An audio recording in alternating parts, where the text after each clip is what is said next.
Sir coaching की बात करें तो कोविड से पहले एक अलग ही कल्चर था कोचिंग का। दिल्ली में मुखर्जी नगर था, वहाँ पे बहुत सारे कोचिंग हब ही था, लेकिन अब वहाँ से धीरे धीरे कोचिंग सेंटर बाहर जा रहे हैं। वही हाल यहाँ देहरादून में करणपुर का है।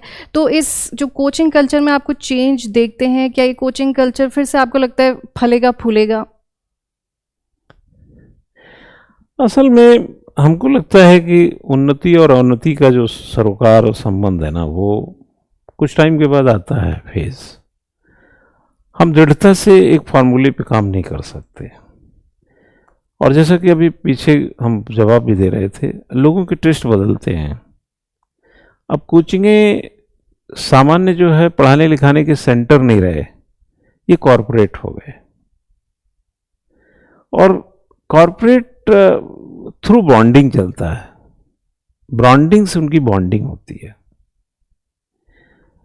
जैसे बहुत सारे पेय पदार्थ हैं, उसमें क्या मिला है डजंट मैटर, मैटर इज कि उसका प्रचार कितना हुआ है,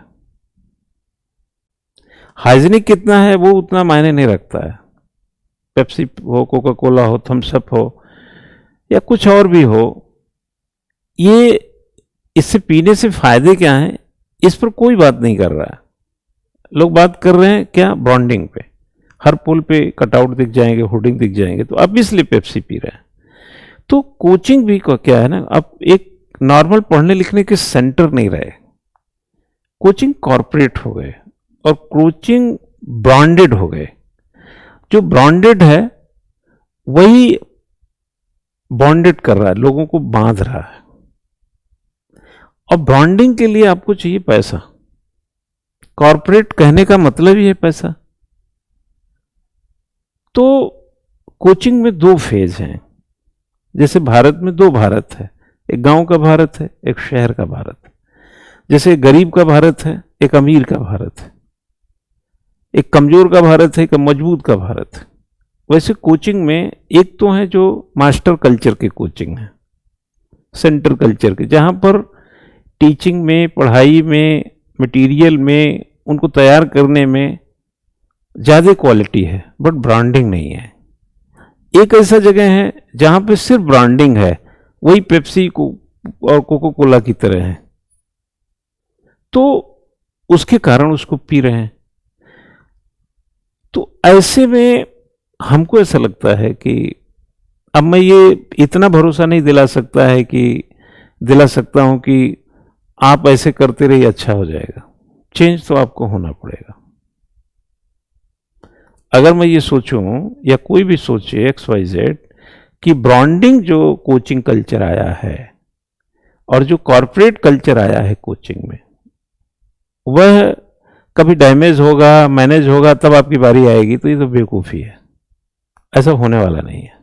अब ये चल पड़ा है, लर्निंग जेब में आ गई है, मोबाइल के थ्रू आपके जेब में चलती है पढ़ाई। तो इन सब के बीच में आपको भी बदलना पड़ेगा। आप इंतजार नहीं कर सकते, क्योंकि इंतजार के लिए ना एज है ना आपके पास पेशेंस है। तो चेंज करना पड़ेगा। उस चेंज से एक फायदा ये हो सकता है कि कुछ आपको भी मिल सकता है, लेकिन आप पेप्सी कोका कोला की तरह चेंज मत होइए। आप छाछ और लस्सी की तरह चेंज होइए, क्योंकि एक अच्छा व्यक्ति, उसको खराब होते होते पूरी युग निकल जाता है, और एक खराब व्यक्ति को और खराब होने में सिर्फ चंद लम्हों के फासले होते हैं।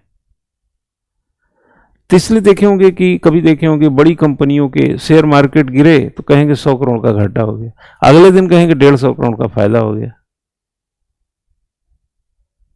और एक नॉर्मल आदमी होता है, उसको एक इंक्रीमेंट, सरकारी नौकरी में एक इंक्रीमेंट पाता है तो कहता है कि सैलरी पहले 50,000 थी, अब 54,000 मिलती है। वो कहने में 1 साल लग जाता है उसको।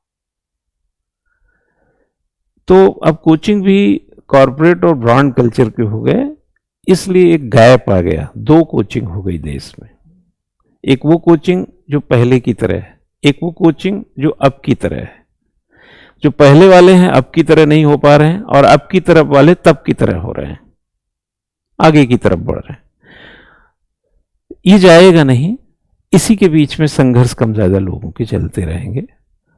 अब कोई तो खत्म ही होता है। विजय माल्या खत्म हो गया, सहारा का हाल देखा, ऐसे बाइजू को देख लीजिए, कुछ आते भी रहेंगे, कुछ खत्म भी होते रहेंगे।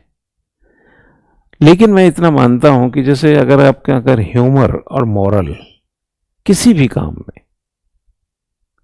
जिंदा नहीं है, जमीर जिंदा नहीं है, ह्यूमर और मॉरल आपके पास नहीं है, तो आप एम्पायर कितना भी बड़ा कर लीजिए, उसका पतन उसी दिन से शुरू हो जाता है।